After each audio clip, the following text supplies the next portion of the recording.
Are we all functioning here still? Yeah. Do you want another quick story? Yeah. In the middle of the crisis of it all, I go to London and I'm coming down a long escalator in Tottenham Court Road or somewhere into the Underground Rail, the metro. And there's this little black guy at the bottom of this long escalator saying to people, "Did you see it?" He's saying something to them anyway, and they're looking at him, yes, no, shaking it, and yes, shaking. And finally I get to him and he says, "Can you see it?" And I look up and I can't see what I'm supposed to be seeing. I'm looking at it. No, I can't see it. He said, "Look, I've had 20 people, 16 of them have seen it, and 4 of them haven't. There's 16. Can't you see it?" He's a little West Indian. No. Oh, so I go off, and there are still coming hundreds of them down the elevator. And I sit down on the bench. I'm already half crazy. And suddenly he's looking round at me, and he goes... So I go up to him, he takes my hand, this little black guy, and we stand at the foot of the stairs. And he says, "Can you see it?" And I look up, and I say, "No." He says, "The light, man, the light." And there it is, a neon tube jingling with light. And we both almost fluttered above the ground for an instant. "The light, man, the light."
There is what is now, and it's exactly and precisely as it's meant to be.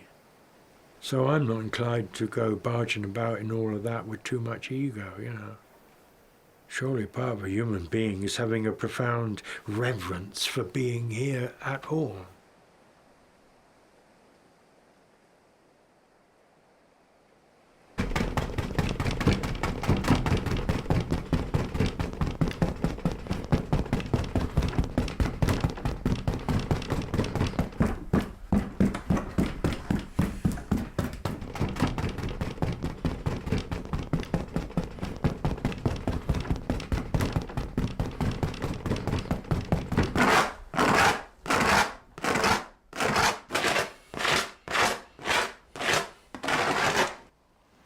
My first memory, I heard the story, unless I've concocted a false memory, is my auntie looking at me from behind the bars of a horse box in the stable, and she's saying to me, and I'm seated on the, I'm a little crawly baby, sitting on this golden straw, full of light and light coming in, and my great big friend up there with the black nose, looking down at me and occasionally touching me with his nose.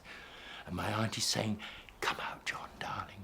Come out, sweetie. Come out, my darling. Come out, you little bugger. Come out." And what I'd done was I'd crawled into the box of this horse Cossack that had badly injured and nearly killed 2 stable hands. And I was sitting in between his front hooves. But I didn't have any fear because we were great chums together. My dad got into trouble from my mother for that one, because he was supposed to be in charge of me. He was chatting with a friend and had put me on a bar stool or something. And I got off the bar stool somehow and got into Cossack stable. So I didn't get kicked to death. I'm here to tell the story, alhamdulillah.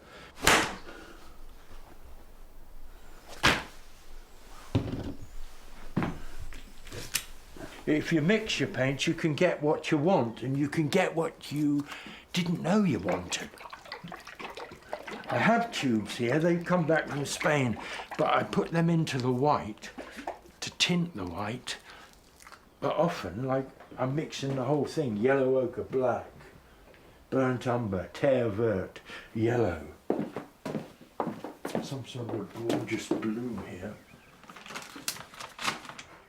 That came from a German. It says Himmelblau. Rather nice. Yellows. But don't mix your own cadmiums. Cadmiums, I'm told, will make you seriously ill. Get your cadmiums in a tube. And lead white, if you want to use that, get it in a tube. The Mad Hatter. I think he's mad in Alice because he's using lead in the hats he's making. So hatters were notorious for being balmy.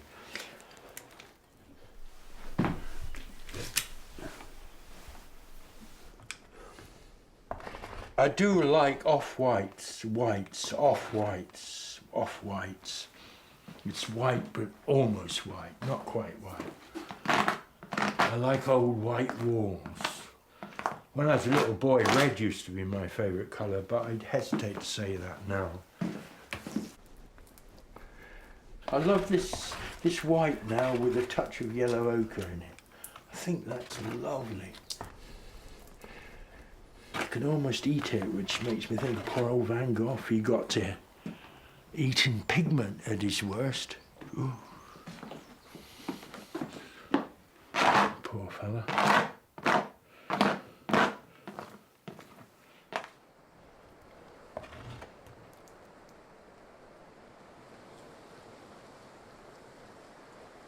For me, painting is, a lot of it's to do with recognition, which means I have to expand my intelligence and perception as much as I can so that my recognition grows more subtle and more expansive. All the time one wants to avoid choice and decisions in art because they just hinder. The more one can get oneself out of the way, the better.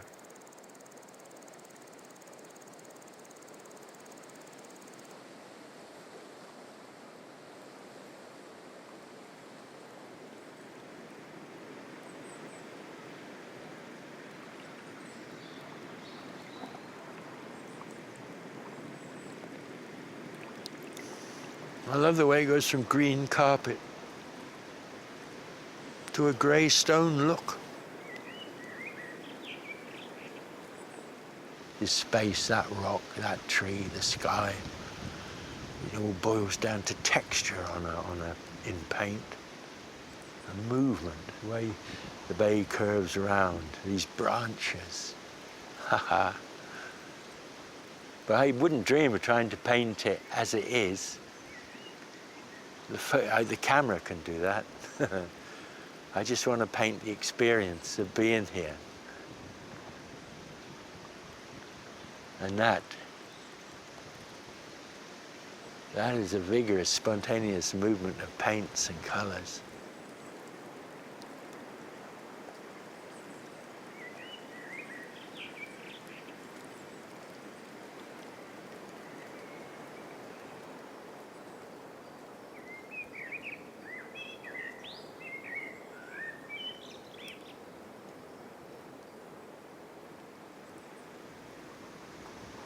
Yes, years ago I defined it something like, imagine one goes on a bicycle ride in Cornwall or here, uphill, down dale, round the sharp corner, suddenly a vista of the sea, suddenly something like a small mountain in front of one. One turns, moves on, cattle, someone driving animals down the road. A plane maybe coming in low. And then to get back home and paint that somehow, that experience, on a surface, make it all happen again, or pay homage to that experience.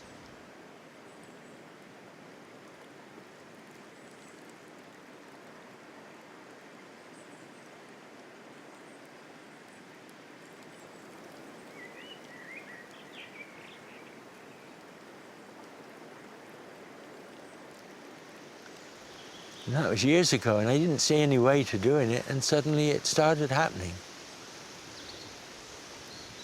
Years later, it happened. Years later. Teaching is you get what you want.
Allahu Akbar.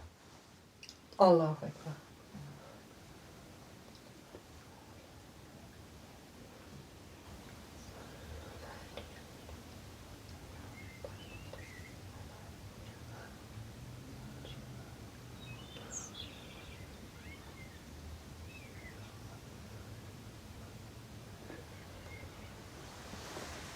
Allahu Akbar. Allahu Akbar. Sami Allahu liman hamida. Rabbana wa lakal Allahumma salli ala Sayyidina Muhammadin abdika wa rasulika nabil ummi wa ala alihi wa sahbihi wa sallam. Allahumma salli ala Sayyidina Muhammadin abdika wa rasulika nabil ummi wa ala alihi wa sahbihi wa sallam. Allahumma salli ala Sayyidina Muhammadin abdika wa rasulika nabil ummi wa ala alihi wa sahbihi wa sallam taslima. Amin. Takabbalallah.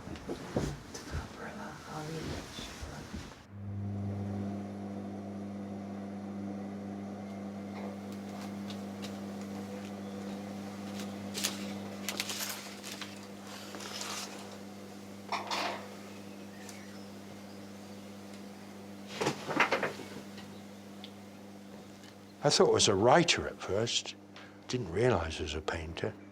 I was living in a very small flat in Islington with my wife and a baby. And I'd try and write, and it'd have to be quiet to be a writer, to put the words on the paper. And you don't get that in the slum too often, so that was a struggle.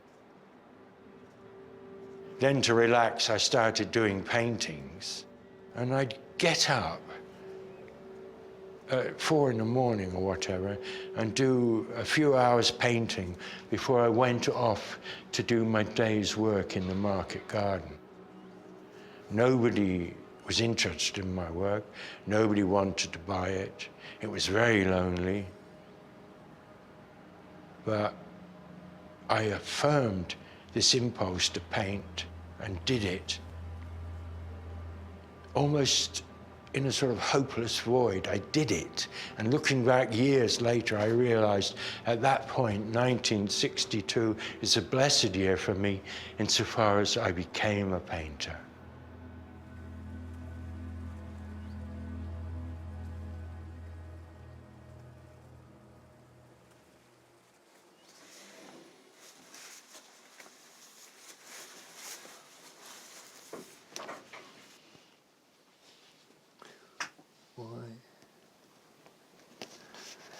Gotcha.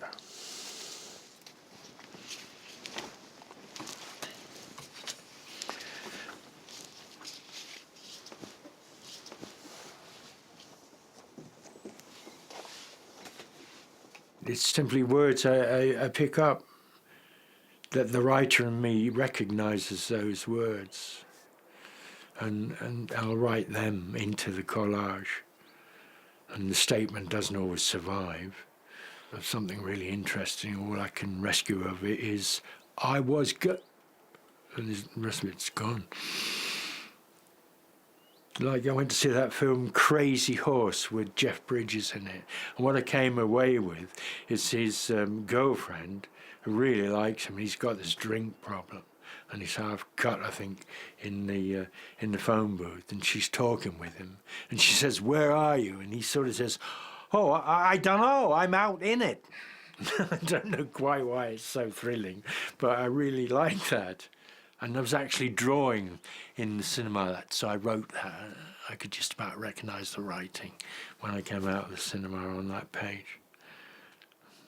And when that all starts getting mixed up with collage and random comments that people are making, the whole thing becomes fascinating. It's like walking along O'Connell Street on a sunny morning, all this stuff hitting you.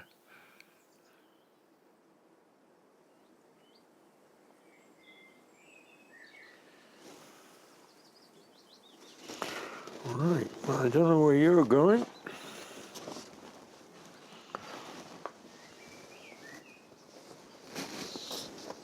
The magic carpet. Yes, yes, yes, yes. Ooh, there's a lot of you. I did find that in keeping a diary, that if you wrote about certain situations, you conquered them, you were on top of them. You'd had to rationalise them, fix them, and it gave one the strength to cope with them. So I find that aspect of writing very interesting.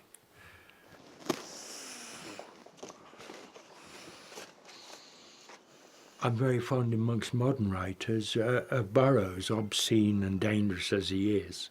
He detests the society around him and sees it for what it is and always is at war with it, and I like that. But that's a great thing. An artist is in a handsome situation in this society because his values are not involved deeply with the system. He's got his own private project that can keep him out of the system to a large degree. Though, when one starts getting successful in the sense of making money and finding acclaim, dangers from that system can begin to arrive. But not for me, I hope.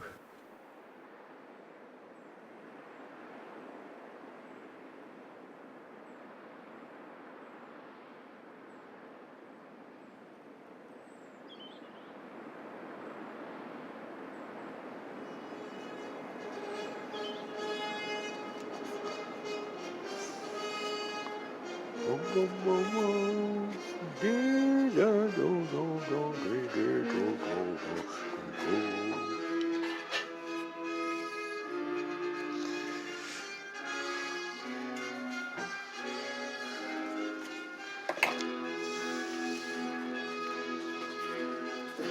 tell you what, I get to sleep some nights.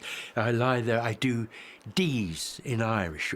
Donahue, Donahue, Driscoll, Duane. Dow, Day, Dean, Deary, Doherty, Donovan, Dillon, Doyle, Dillinger, bang, bang, bang. And so on, and I drift off.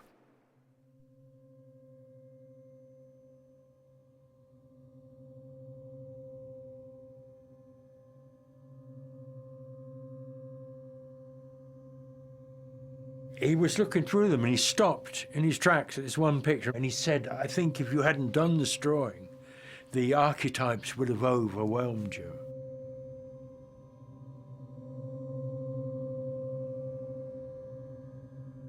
And he meant that if I hadn't checked it with this drawing, what was coming up would have swept my mentality away and I would have wound up crazy.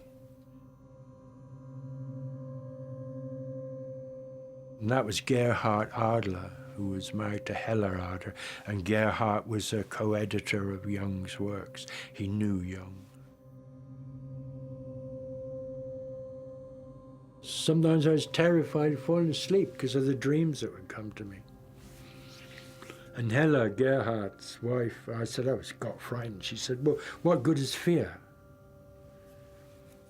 So I thought twice about being afraid, but sometimes it's very good to be afraid. I mean, if there's a very highly poisonous snake slithering around there, it's good to have a respect for it, which is fearful.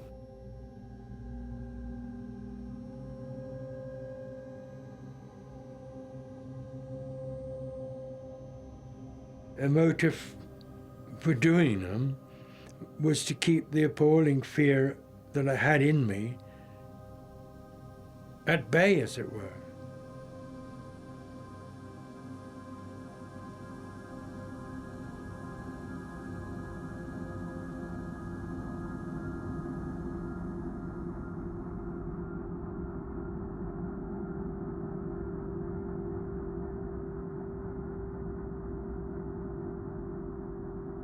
When you're up against continual defeat, disinterest, poverty, a family that needs your attention and money and you haven't got it, hate can take over and darkness can begin to take over, and it's a dangerous situation. And as often as not, it's the great courage of the wife who gets everybody through it. And then into that one toss alcohol and one has a really dangerous situation. You read in the papers, and I remember they'd always jump out at me in the media how father had gone mad, killed his wife and children, burnt the house down and then killed himself. I felt very close to some of those people. My state was such, was getting murderous, which is another reason why I love Mo. She survived all of this.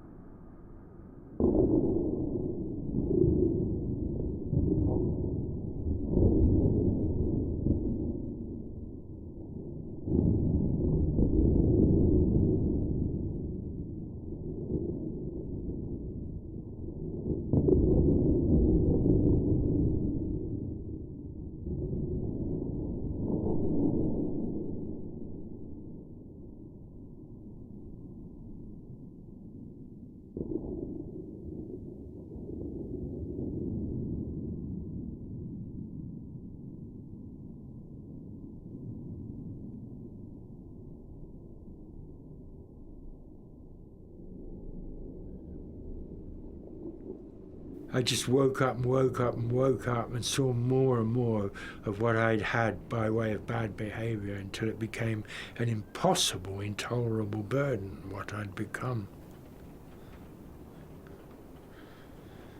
Adler said, or Gerhard, that I would have gone mad if I hadn't done such and such a drawing or such drawings, but it wasn't that simple.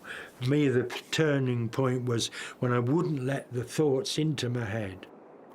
And I walked from my home in Cornwall down the coast to the next village to see a friend, and all the way I held this dhikr, or a mantra in my head that I got from a Hindu saint. And it was, O Lord Supreme, be gracious unto me. O Lord Supreme, be gracious unto me. O Lord Supreme, be gracious unto me. And I filled my head and heart with this and wouldn't let this other stuff in. And that turned the tide. But that was after months of it building up. And I just knew it was a live or die situation. And I think that one, keeping the whole lot of this stuff at bay for maybe 2 hours enabled me to go on. And gradually I healed. I couldn't even paint at that time. Anything anybody did or said around me derailed me. It was awful. And I met a friend, Betty, and I described it to her, and she said, "Oh, you're waking up." Yes, I was, Betty. God bless you, waking up. I didn't know it. And one sees oneself at that point like the most evil, dark, awful person in the whole universe. That's how one's experiencing one's being, if one's going through that.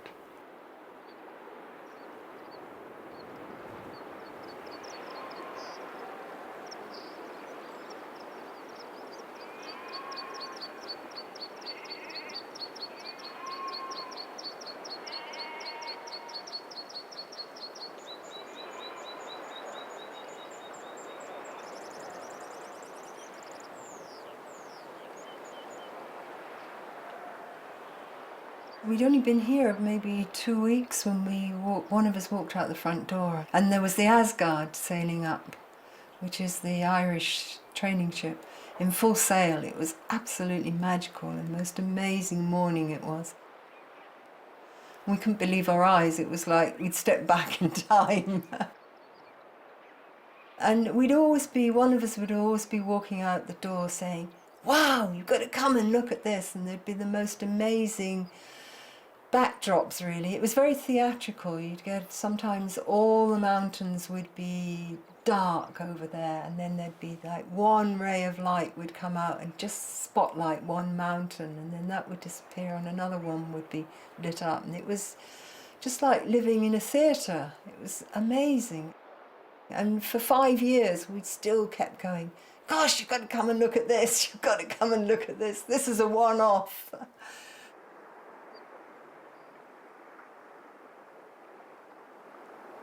That was quite an amazing story, really, how we came here. It was time for a move. The kids had well gone. We wanted to leave Cornwall. We were going to move to Wales. And then we came on holiday and visited people here, and they said, "Well, we know of a really nice but rather remote cottage just on the other side of the mountain, which would be cheap to rent." And John really wanted to live in Ireland. He'd got this dream of Joyce's Ireland and Yeats' Ireland, and wanted to live somewhere with a Catholic consciousness, although he was no longer Catholic. So, all right, we came and we looked, and he liked it, and I looked at it, and I thought, well, the whole peninsula really is so remote. This isn't really any much more remote than anywhere else on the peninsula, so I thought. And so, right, we said, right, we'll move there instead. So we did.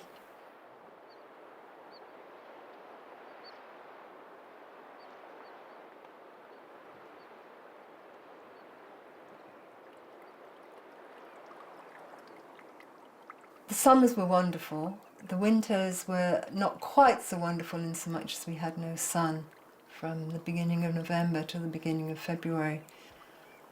We had to go out certainly once a week at least, otherwise you couldn't, it was just so remote, you just couldn't actually face anyone really. You got so that your eyes were averted. It was all too intense to actually go out and talk to somebody other than each other. And another thing was, we had no inside toilet. We had a dry toilet in the shed. So you always knew where the moon was at. You'd go out to the toilet at night, and because there was no electricity around, it was always you and the weather and the stars, and you always knew where the moon was. Which is, as soon as we moved into a house with electricity and an inside toilet, you lost contact with. Our bedroom was just upstairs in the gable end, so we had a fantastic view from the gable window. And sometimes when the gales were really bad, we'd wake up and the whole sort of floor on the bed would be juddering. And, you know, John would say, "Do you think the roof will stay on?" My theory is, well, it's been here for 60 years, presuming it'll still stay here. And then it would be like, what would you do if it came off? Well, my instinct would be to hide under the duvet, but, you know, that wouldn't be much good, really.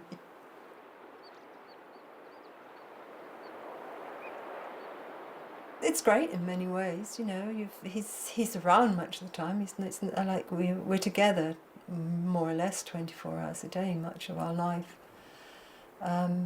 which can be quite trying on occasions. But I like it, really.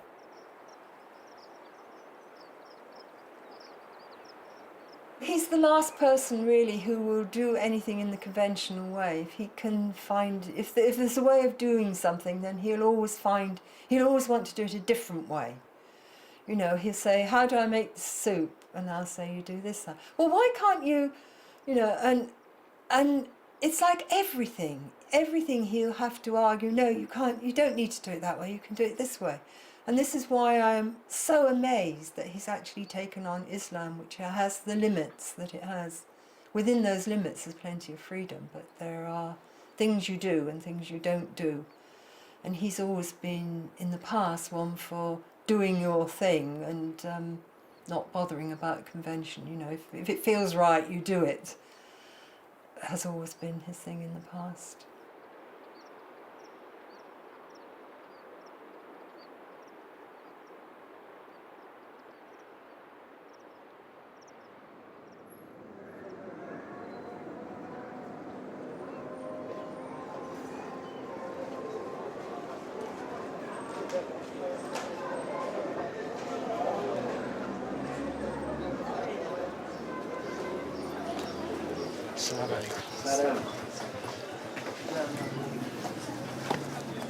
I did discover something, that love, ecstasy, is actually, it's in the material of the universe around us. That is, for those who come to that is a fact. That the very fabric contains love and ecstasy. And one can only come to that by turning away from oneself continually. That's the only way I know of doing it. In fact, the word for the ego or the self in Arabic is nafs, and one of its root meanings is the evil eye, and another is, I think, forgetfulness. Probably has many meanings. And one of the great sheikhs said, turn away from the nafs. Turn away from your ego. Don't have anything to do with it. Don't have any conversation with it. Turn away from it. And only have conversation with it when it guides you to the good. Apart from that, have nothing to do with it. Which I found intoxicating when I first came across that. It's like suddenly hearing out of the blue, you're nothing but a bloody nuisance to yourself. And by and large, one's brought up in a situation where we're taught to pamper the self, nurture the self, look after it, build it up. And here's this other crowd saying, have nothing to do with it. It's a menace. Well, that is intoxicating, that thought.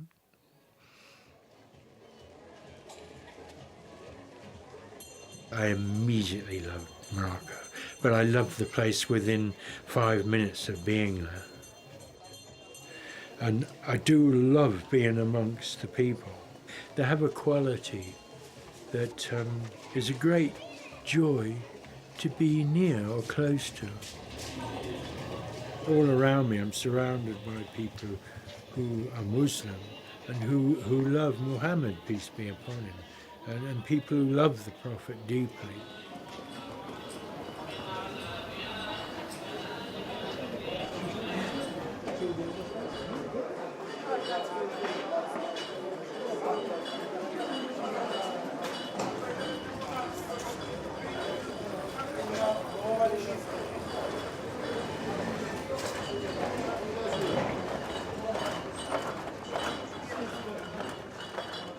I love to look at the natural world and look at some faces, but put the experience together in some other way other than direct representation.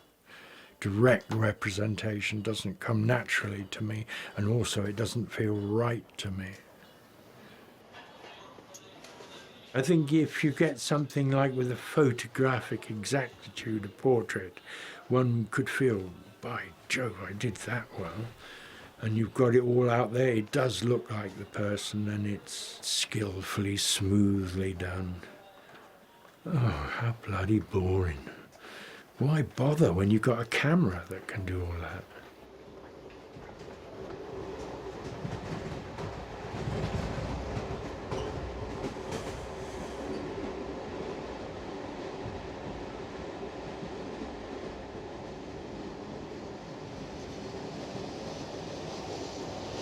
What can you say about abstract? Like often I'm hard of hearing, right? So voices are happening in the next room, and I'm doing a collage of it all and mishearing stuff. And occasionally one comes up with the most beautiful things. And once I heard in a squat in London, they're beehives. They're beehives. Once I hear in the squat in London somebody saying, eating here again at this table made of human bones. I don't know what he was saying, but that's what I heard. Eating here again at this table made of human bones. Amazing. I've worked that into poem or two. Abstract. What is abstract? Hardly know. It's not a direct portrait of anything. Cracks in a wall. Actually watching a wall fall down and a whole other appearance where that space was. Not representing things, not depicting living creatures, simply the cracks in the pavement. Somehow or other synchronized with a wonderful Louis Armstrong blasted trumpet. Abstract. The movement of materials themselves, what oil paint can do, its intrinsic beauty being revealed, shown, happening, and not attaching it to Mickey Rooney or anybody else. How abstract can you get? Mickey Rooney. I don't think he was even Irish. But as Ginger said, whatever Fred was doing, I was doing backwards in high heels. Ha ha! And cornflakes is your only man. My autobiography, Bill Zimmer said, that'll be the title of it. Abstract. Abstract. I love Antonio Tapies at his best. Abstract. And I love the walls of Barcelona before they got the Olympic Games and cleaned them. There's vandals everywhere. Wall after wall, pure Tapies. Abstract. Abstract, how abstract can you get? Somebody said to me, people are always asking me to say something in Hungarian. I mean, what the fuck do you say? I mean, what would you say if somebody said to you, say something in English? Abstract, I mean, what do you do about any of it?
open.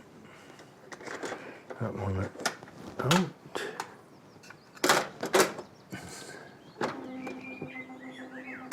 They give birth astride of a grave. Ooh. A light gleams an instant. And it's night once more.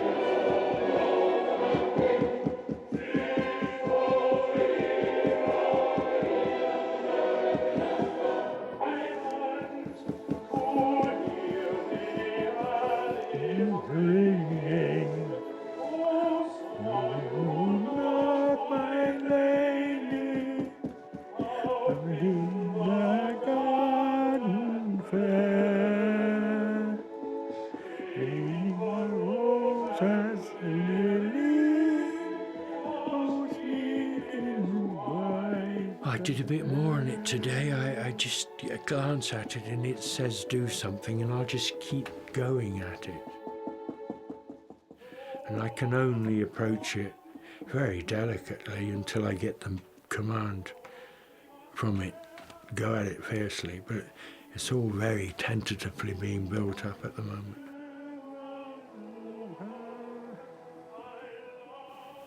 They're just companions. And one day they say, stop, I'm finished. And if I hear it or see it, good. Sometimes Mo will say, that's it. And I'll put it aside, hopefully, and come back a few weeks later, and then I see it clearly. It is finished. When you got your nose up against the picture all the time, you can't always see them clearly.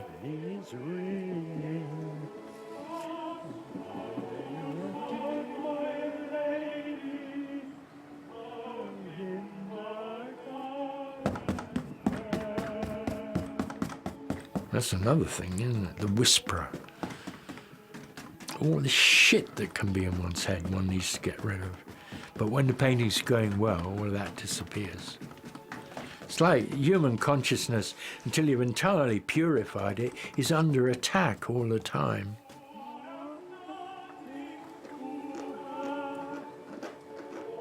I hope there's baraka in my pictures, blessing in my pictures. I hope they help people. I hope they just aren't things that make me happy and earn me a living. I hope they're doing good out there in the creation.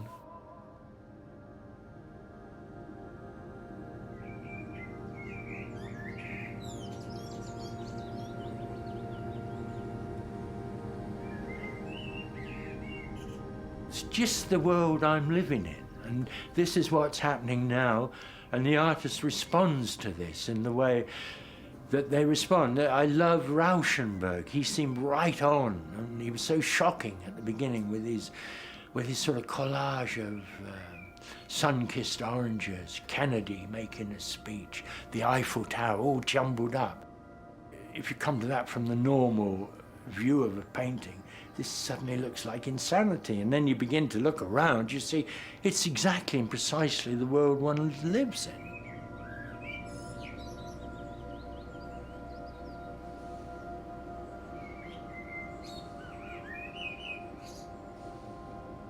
The whole thing is a miracle. Atheism is a form of insanity. It all happened by chance. Some chemicals banged up against each other and we got all of this. How can consciousness ever come from anything except consciousness? And there again, I think the whole thing is conscious. The hills talk, the trees talk.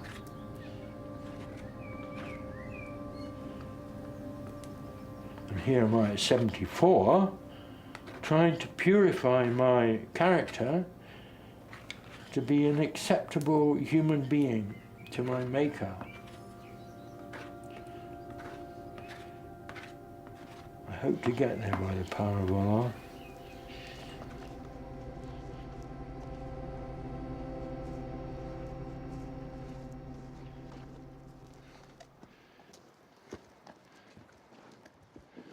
Ya